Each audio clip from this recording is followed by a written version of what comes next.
Penguin Random House Audio presents Stronger, Courage, Hope, and Humor in My Life with John McCain. This is the author, Cindy McCain. To John, Megan, Jack, Jimmy, and Bridget, for their love, inspiration, and guidance. Preface. My husband, John McCain, never viewed himself as larger than life, but he was. He believed in fighting for the good and never quitting, and he had more tenacity and resolve than anybody I ever met. Knowing his iron will, I shouldn't have been surprised when he announced one day in 2017 that he'd planned to attend a conference on international security in Lake Como, Italy. John had been diagnosed with brain cancer just a few weeks earlier. A team of doctors had whisked him off for emergency surgery and removed a tumor the size of an egg. They told him that he couldn't go to the conference. Flying was too dangerous. The change in air pressure could essentially cause his brain to explode.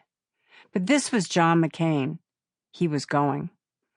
Our grown-up children begged me to convince him to stay home, but I knew I couldn't change his mind.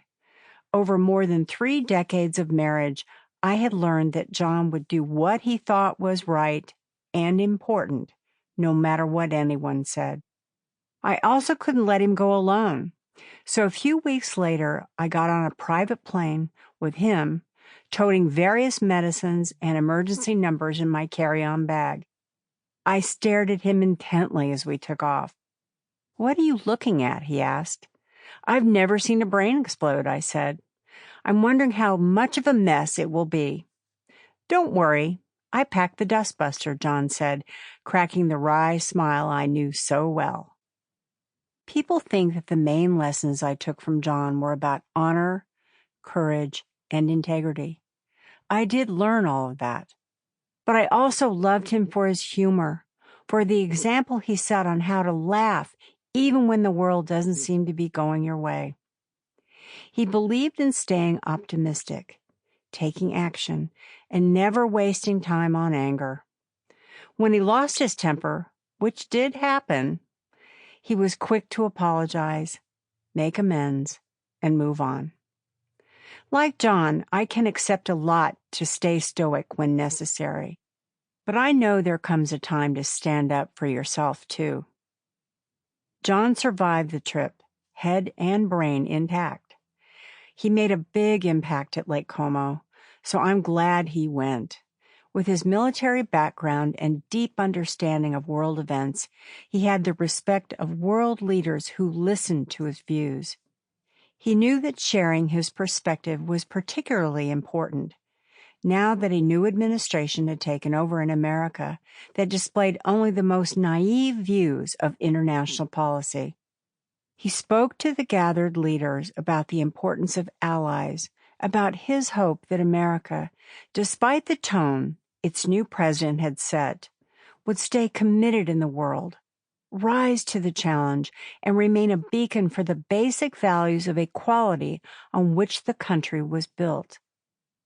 John's purposeful integrity was needed more than ever, but within a few months of that conference, his cancer progressed so much that his body was weakened, and his brilliant, active career was forced to wind down. We retreated to our ranch in northern Arizona, which had always been our hideaway for peace and comfort, tucked amidst 20 acres of woods and creeks. John loved watching the hawks that soared overhead. He admired their beauty and majesty, and pointing them out to visitors, he would describe them as his special companions. He wanted to fill his last months with the gentle sounds of birds and animals and rustling leaves. I kept visitors to a minimum, just enough so that he could see people and still feel engaged, but not be exploited. A lot of press wanted to know what was going on, and I heard that one tabloid show had offered $250,000 for a photo of him. Fake hikers with telephoto lenses made their way into our neighbor's woods. Almost every day I heard the buzzing of camera drones flying overhead. During his 31 years in the Senate, John was widely known and admired, and I'd gotten used to our very public life. I had the advantage of great adventures with him, trips to foreign countries, dinners at the White House, 2 runs for president, and the chance to make a difference in the world. But I also had suffered the downside of public life, including personal assaults and vicious lies about my children. I tried to keep my dignity and not lower myself to the level of the attackers. Above all else, I saw my job as the protector of my family, and that included John. In his final days, the line between public and private wasn't hard for me to draw. I told the caretaker that this was private property. If he saw drones, he could shoot them down. We didn't have to resort to that, and by August we knew the end was near. John's closest friends and longtime advisors came to be with us, and most of the McCain children arrived except for our son Jack, who was serving in the U.S. Navy, stationed in Afghanistan. On a summer's afternoon, we all had lunch and listened to the music from John's favorite Frank Sinatra playlist. Our doctor, who was also a neighbor and a friend, came into the kitchen where I was cleaning up lunch dishes and said to me, "Look, we're close." I had been preparing for this moment for 14 months, but you are never really prepared to lose the person you love.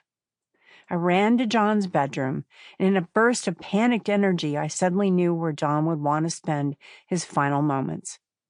I turned his hospital bed around and pushed it out onto our deck. As I did, the music from John's playlist brought up the Frank Sinatra song, "My Way," and the lyrics washed over us. I've lived a life that's full. I've traveled each and every highway. But more, much more than this, I did it my way. Out on the grounds in front of us, one of the hawks flew across the house, then flew back and settled on a branch not far from the bedroom. I'd like to think that he and John exchanged a glance. Then, with the sun shining, the hawk looking on, and "I did it my way" filling the air, John drew his final breath.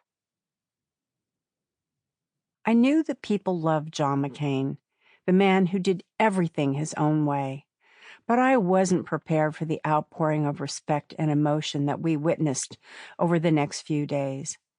My husband spent a lifetime giving everything he had in the name of honor and country, and he had touched many people with his example of decency and values.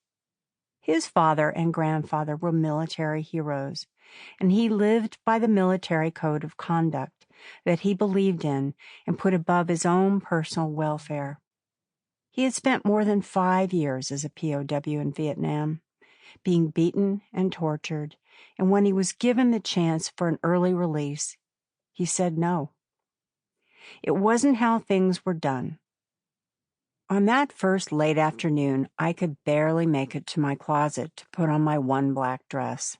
So I was grateful for John's terrific and long-serving staff who arranged for a hearse and a motorcade of SUVs to begin my husband's final journey. As we headed up the long dirt road, I choked back more tears, knowing it was the last time John would be on his beloved land. When we got to the paved road, I was stunned to see that many people from the neighboring towns had come out and were standing at attention, hats off and saluting. I will never know how they heard the news.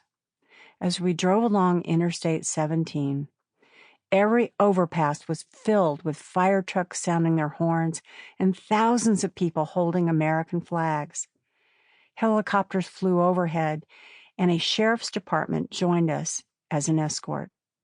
Throngs of people greeted us upon our arrival in Phoenix. We remained in Phoenix, and I watched in gratitude as his staff oversaw the many details for a national farewell. The memorials began on August 29th when John lay in state at the Arizona State Capitol. Crowds of people came to see him and say goodbye on what would have been his 82nd birthday. when we headed to a service at North Phoenix Baptist. Sample complete. Ready to continue?